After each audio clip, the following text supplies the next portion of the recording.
We start off with the latest chapter in the battle for Warner Brothers Discovery. WBD shares popping 3.5% today after Paramount Skydance beefed up its bid for the media giant, while the $30 a share cash offer stays the same. Larry Ellison, the father of P-Sky CEO David Ellison, is stepping in, personally guaranteeing over $40 billion in equity financing.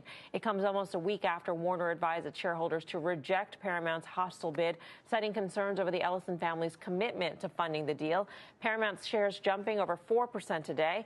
Then there's Netflix, the streaming giant previously reaching an agreement to buy Warner's film studio and streaming businesses, valuing those assets at almost $83 billion. But shares falling more than 1% today, even after refinancing part of its $59 billion bridge loan to bolster its bid for the company. So has Paramount Skydance pulled ahead for the fight for Warner Brothers? And what does it tell us about the media landscape right now?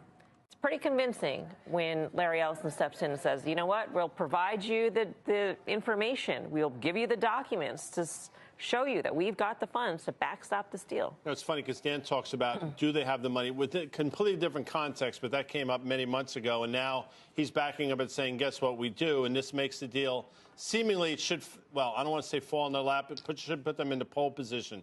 But to answer your question about what does it tell you, the importance of content in an AI world is really coming to the forefront. And to me, that's what's exciting. We'll talk about a stock that we've talked about on this show in a few minutes. I don't want to bury the lead, but we'll have somebody come on that talks much more intelligently than I about it. Yeah, so somebody's going to talk not intelligently about this deal. I mean, when you think about like Oracle and the fact that obviously that's Larry Ellison's company and the stock sold off 45% since they got this big OpenAI deal. And the concern was they don't have the money to fund the build out. Yet Larry Ellison, the founder, and I think he's like CTO of Oracle now, is willing to back, and he's one of the wealthiest men in the world, but to give $40 billion to his kids so he can buy this asset that was literally trading at like a hat size, you know what I mean? Like 6-9 months ago, it just seems really odd. You think he really circled the wagons around this Oracle thing because this guy just said content in an AI world, right? If they can't build out the AI world, I'm not sure what the content's going to be worth. Yeah, I think with the relationship with the Trump administration, first of all, I think Trump has played this really down the middle of the fairway. I can't tell who he wants at this point. Really? Do you? Yeah, I don't know. Maybe lately. He hasn't said much, but I do think it's going to be an Ellison win, even though up until about a week ago, it was probably 60-40 Netflix's way.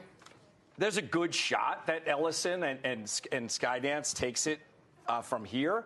But I think, to Guy's point, it's about content. It's about streaming. That's where the puck is going. Who's going to be the most competitive in 5 years after this deal? Right. That's what you have to ask. Which side of the fence? So I'm not sure if Skydance should be the most competitive. I think Netflix might be. But I don't like it for Netflix's stock. I don't like the price action either. Well, I think it's interesting to see the reaction in Netflix shares in particular today. I mean, declining on the thought that it might lose this, because at first, Julie, it was thought that why would Netflix want this in the first place? And does this signal sort of a lack of growth opportunities of, going forward to the point where Netflix has to reach out and make this deal? Yeah, I mean, it's never been in their history to be very acquisitive. And so it did feel a little bit out of left field. I think it makes sense when you're able to have this subscriber base that is as large and as deep as theirs to recognize that the opportunities to monetize an existing library as well as an organization that can really put together even more content helps them, be differentiated. But, he'll have no fury like a father whose son's multi-billion-dollar offer has been scorned, right? It's not, and we're sort of acting like this is just the backstop off of, I want a new condo, Dad. Can you co-sign on my loan? Is that all right with you? It's a strange situation, but I actually think that what really does matter is who can get this deal over from a regulatory standpoint. And I think both have good arguments for them. The thing is that it's more problematic for Paramount if they don't get this deal than it is for Netflix. I think Netflix is just fine. They can sort it out. They know how to make content. But I think Paramount is in a lot of trouble if they can't get this deal.